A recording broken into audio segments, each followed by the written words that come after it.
Come here, you little fucker.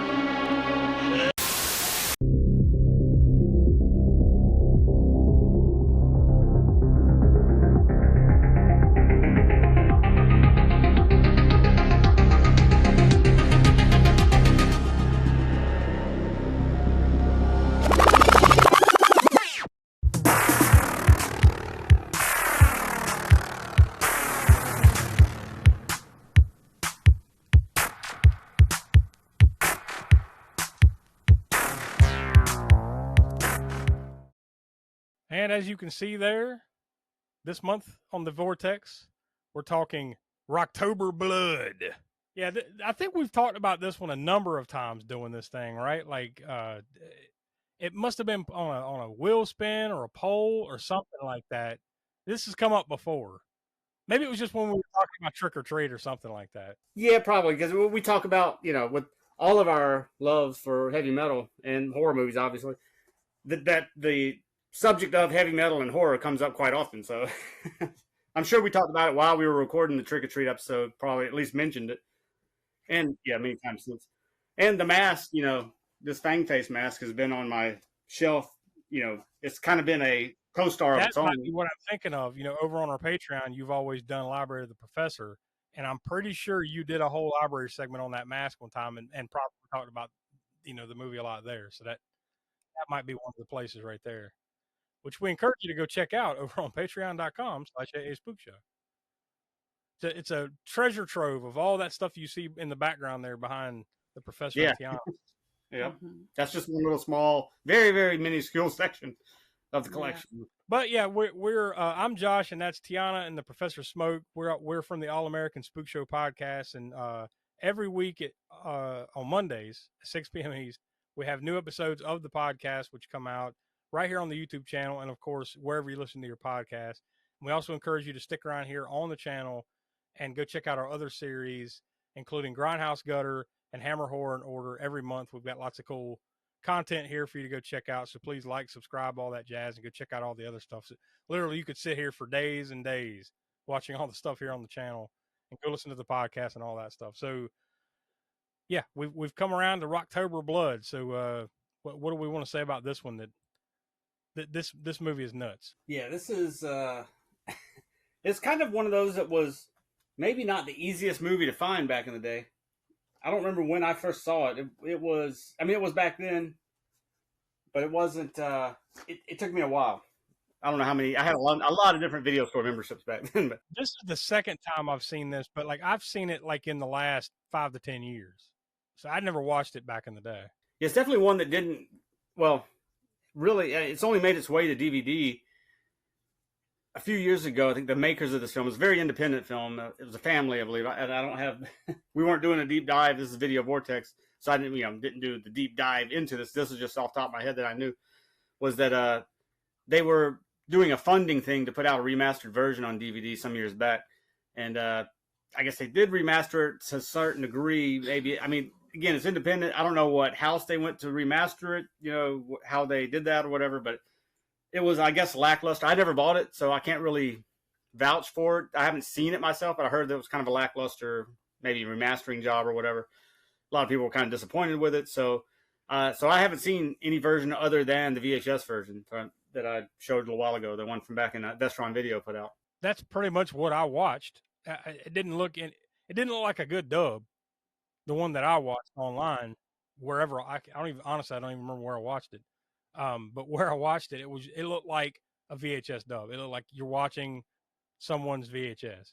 I think there were even like hits and stuff in the video and stuff. Oh yeah, like VHS style. Yeah. That artifact. Like it's straight up a dub of a VHS. Yeah, this was no remaster of any quality. And I think that's probably how all of the Vestrons looked, even when they were brand new. Almost, these things went to video stores and were rented thousands or hundreds of thousands or however many times. But really, some of these didn't look too much better. They didn't go through a whole lot of great remastering, or not remastering, but mastering from film to tape back then. They just kind of set it up and panned and scanned it, right? Because these are definitely panned and scanned. There's no widescreen. Back then, there wasn't very few movies that might have got some sort of widescreen release or whatever. So it's just throw it on there, pan and scan it, and get it out real quick. So we're probably, saw the best that we've seen it so far is that. So I don't know, like that whole remastering thing that the family did. I don't know if that was from supposedly it was from a film print, I guess, but I just heard that it looked not much better, almost like it was from a VHS master or something. So again, I can't vouch for it because I haven't seen that version myself. So, and I don't know where it is now. Like, I don't know. It was supposed to be a limited thing that the people would pre-buy it, pre-order it, and they would get it once the mastering was done.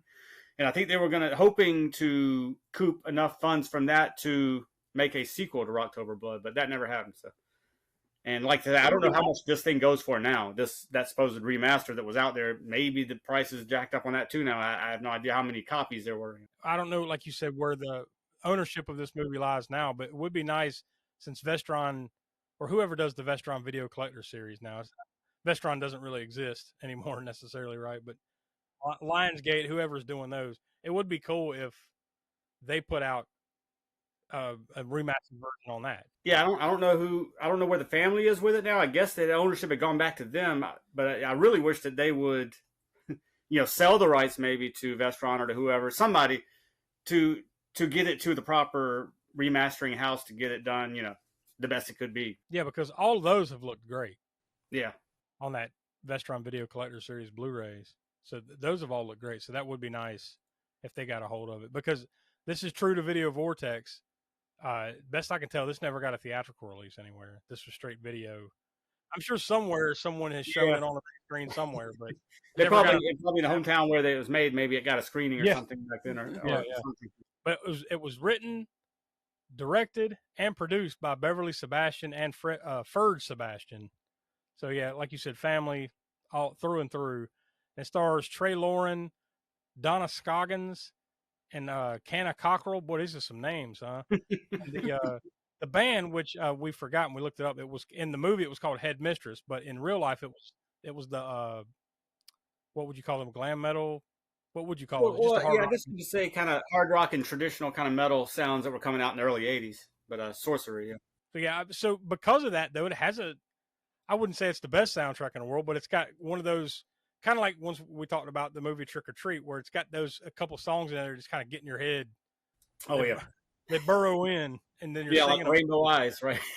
Yeah, Rainbow Eyes song will be there and Killer on the Loose.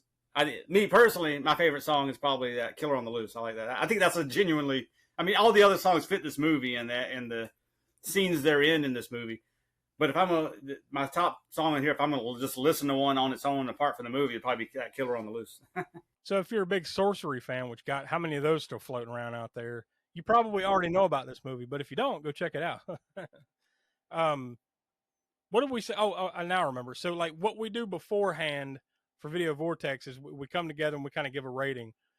So far, so it's a 0 through 10. The Vortex rating is 0 through 10. And so far, the bar has been movies like Samurai Cop, Bloodlust. We haven't gone over a 7. So really the question was whether this went at or above a 7. And we came together and we talked about it, and we couldn't quite go there. We couldn't quite give it a 7. So we're going to give it, what do we say, 6 or 6.5? 6.5. Yeah. 6.5. We'll go 6.5. So it's just a nudge below those movies. Not quite as fun, but there's still a lot of fun to be had. I think if you like 80s slashers, these type of movies, especially like that Trick or Treat mold of like the heavy metal stuff and all that kind of stuff, I think this is the kind of movie that you will like for sure. If you've never checked it out, which honestly, if you're into that kind of stuff, you've probably seen it. Let's face it. But if you haven't, I think we recommend enough on the Vortex scale to go check it out, right? Yeah. Mm-hmm. And then just to give you a little mild background on this, if you want the full background, you can become, if you're a patron, I did a whole Library of the Professor episode on this mask, but it's called Fang Face, and it was produced by Be Something Studios in 1977 they produced Halloween masks and stuff. And it was one that I remember seeing in stores on the shelves back then, but I could not convince my parents into buying it for me. And then it started popping up later in this movie, and also in the first album by Halloween, Walls of Jericho, I think that album is called. The beast that's smashing through the walls of Jericho on that album artwork. That artwork was whoever the artist was that did the artwork used this mask as the basis for the beast on there, and then it became sort of a Gamma. Was it Gamma Ray? That band that kind of formed from some of the members of Halloween, and so then their Gamma Rays, I sort of like their version of Eddie, right? Their mascot is the Fang Face mascot. so yeah, this mask has a pretty long history, and like I said, I think that's in the archives, right, on Patreon. Yes. Yeah. Patreon.com/Spookshow. It would be there. I don't remember which one exactly because those are numbered. It's been a while back. You'll find it's been a while back, but that one and tons of other cool things are there. I wonder, like, since we're in October and we're in that time of year, we're in that magical 6 weeks or so where Spirit Halloween exists. Yes. I wonder if you can find that mask at like stores like that. Like if it still today, like could you go find? Yeah, well, it has a little bit of a history behind it, but yeah, beyond Be Something Studios, because after Be Something Studios, that kind of went under and it changed names. It became Zagoni Studios. Some people know that name. That still exists as a studio. They put out various versions of the Fang Face over the years. Some a skeletal version, different colored versions, all this stuff. But well, Trick or Treat Studios, the more recent, Halloween mask studio, they licensed the Fang Face mask from Zagoni, who owns the rights to it now, and they put it out. Now I don't know.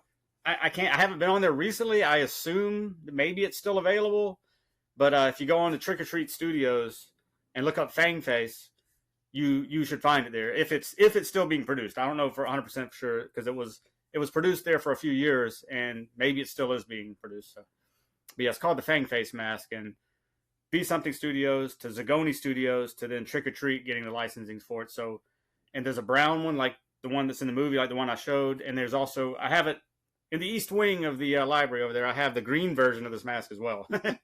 Well, we don't want to piss off Billy I, so that's right. Yeah, we'll go ahead and call it a night here, but. Before we do, we want to talk about at least we'll tease what we're going to be talking about next month.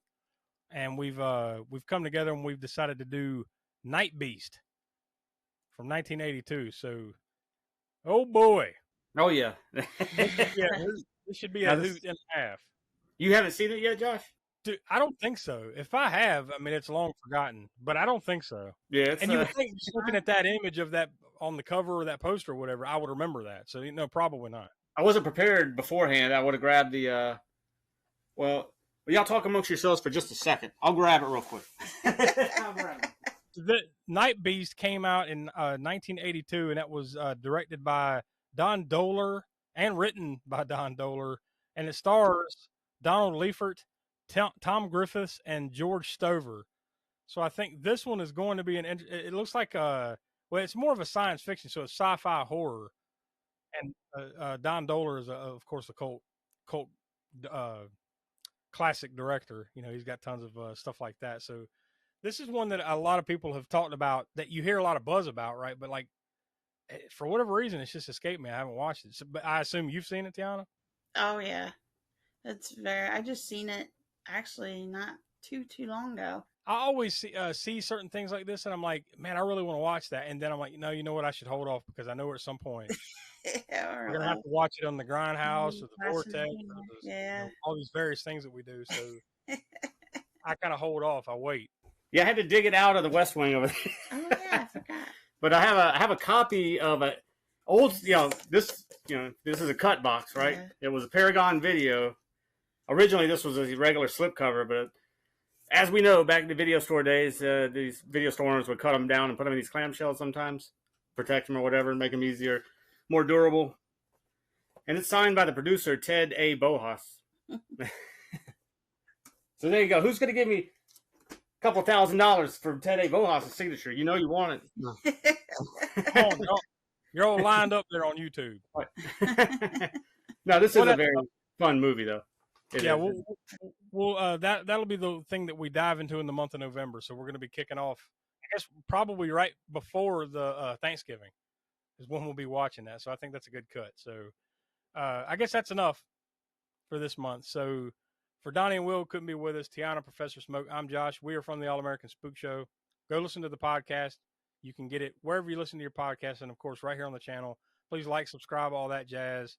And check out all the other cool stuff that we got here. So we'll talk to you next month. You're not going anywhere. The fun has just begun.